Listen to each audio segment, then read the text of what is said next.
Assalamualaikum warahmatullahi wabarakatuh.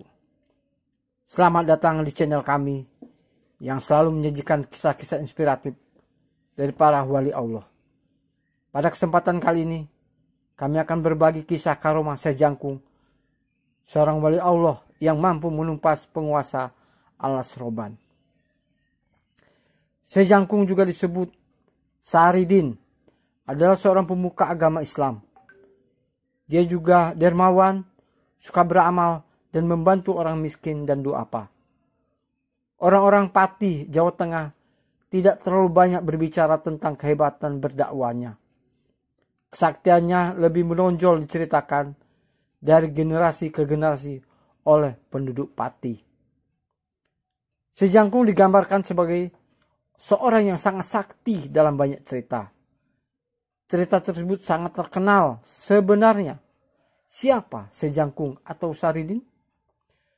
Menurut Babat Pati, anak angkat Ki Ageng Kingiran ditemukan di pinggir sungai dan diambil olehnya, dan diberi nama Sahridin. Pada saat itu, Ki Ageng Kingiran memang menginginkan anak laki-laki, meskipun dia sudah memiliki putri bernama Sumiem. Setelah dewasa, Sumiem dipersterikan oleh seorang laki bernama Branjung, sedangkan Sahridin dikawinkan dengan gadis bernama Sumirah.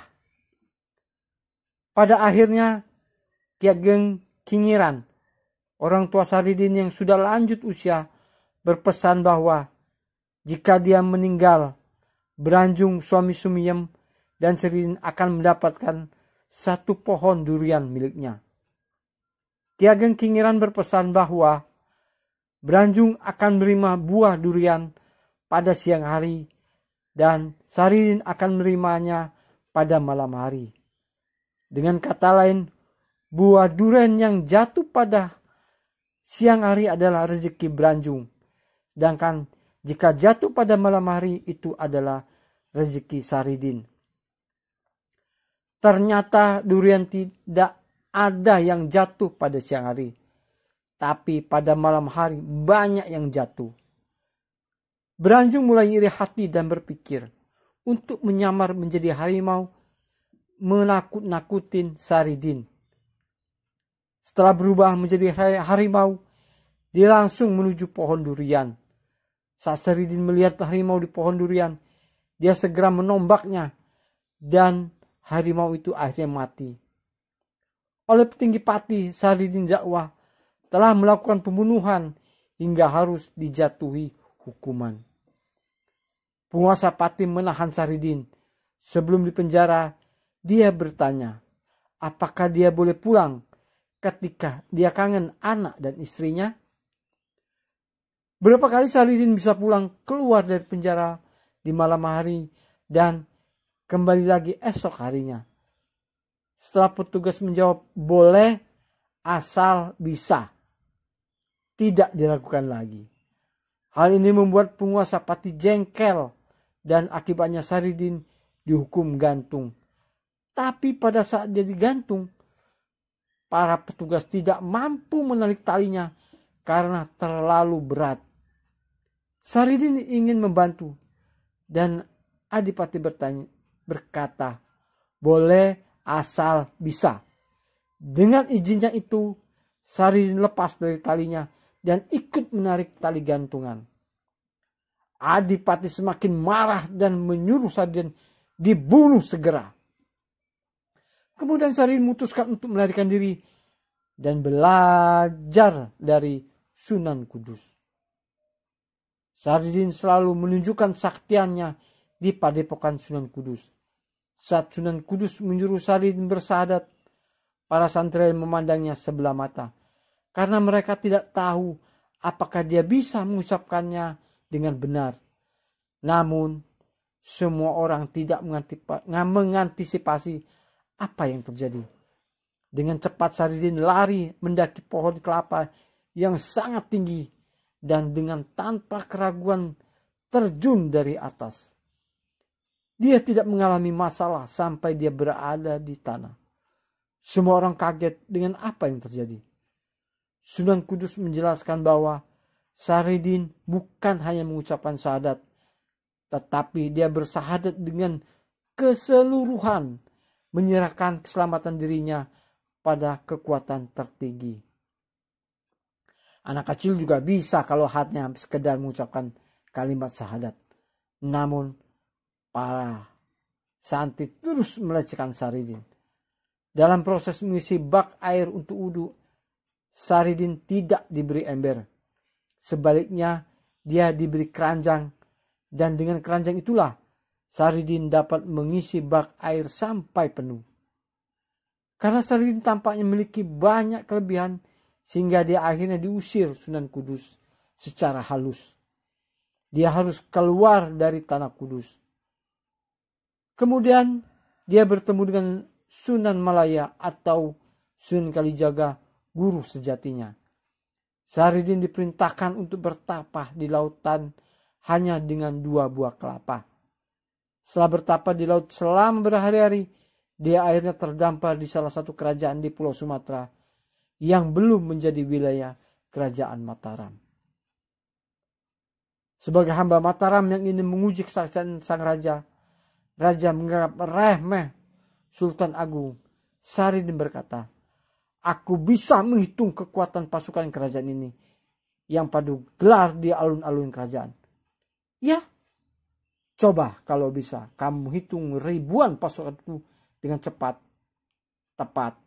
Aku akan mengaku kalah sama kamu, Saridin," kata Sultan tersebut. Kemudian Saridin melesat dengan cepat berlari dari ujung ke ujung tombak yang mengacung ke langit.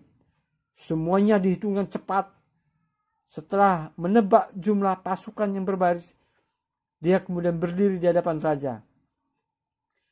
Menghadapi kekuatan Saridin, raja itu pun tertunduk bergetar dan nyalinya ciut. Raja kemudian takluk di hadapan Saridin, tapi dia tidak hormat. Karena Saridin adalah salah satu hamba Mataram, Saridin menyarankan untuk tunduk pada Sultan Agung saja.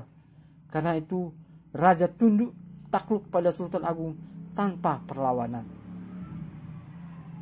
Sultan Agung menjadi gelisah mendengar cerita hebat Saridin, karena penduduk Alas Roban menghadapi masalah besar. Ki Jati, penguasa Alas Roban yang kejam, membunuh banyak orang karena membuka ladang di wilayah itu. Ki Jati memiliki kekuatan luar biasa. Dia memiliki kemampuan untuk mengubah dirinya menjadi siluman ular yang sangat kejam. Selain itu, Ki Jati sering menculik wanita muda di sekitar Alas Roban untuk dijadikan tumbal agar kesatrianya awet. Selain itu, Sultan Agung minta tolong pada Saridin atau Sejangkung untuk menumpasnya. Sejangkung kemudian mengunjungi Ki Jati. Sejangkung mengalahkan Ki Jati dalam pertarungan sakti. Setelah kalah, Sejangkung meminta Ki Jati berjanji akan meninggalkan Alas Roban. Ki Jati tetap berdendam meskipun kalah.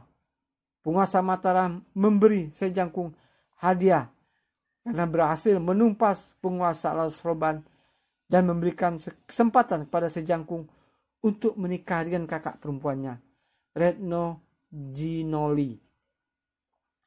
Ketika acara resepsi pernikahan Sejangkung dengan Retno Jinoli, pada suatu kesempatan Ki Jati masuk ke raga Retno Kijoli dengan dendam pada raganya. Sekarang Sejangkung harus menghadapi siluman ular Alas Roban yang masuk ke dalam Retno Jinoli. Sejangkung seketika meruqyah calon istrinya dan siluman ular keluar dari raga Retno Jinoli. Sejangkung sangat marah hingga akhirnya dapat membunuh Ki Jati.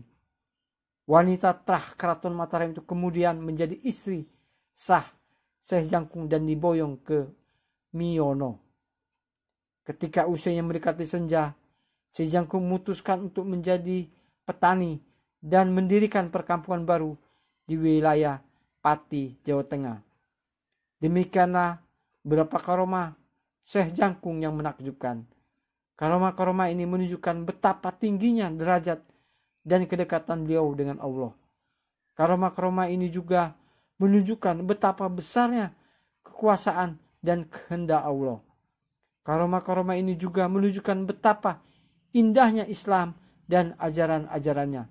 Semoga kita bisa mengambil pelajaran dan inspirasi dari kisah-kisah karomah Syekh Jangkung. Semoga kita bisa meningkatkan iman, takwa, dan ibadah kita kepada Allah. Semoga kita bisa menjadi hamba-hamba Allah yang soleh dan soleha. Amin. Terima kasih telah menonton video ini. Jangan lupa untuk like, komen, share, dan subscribe channel kami. Sampai jumpa di video selanjutnya. Wassalamualaikum warahmatullahi wabarakatuh.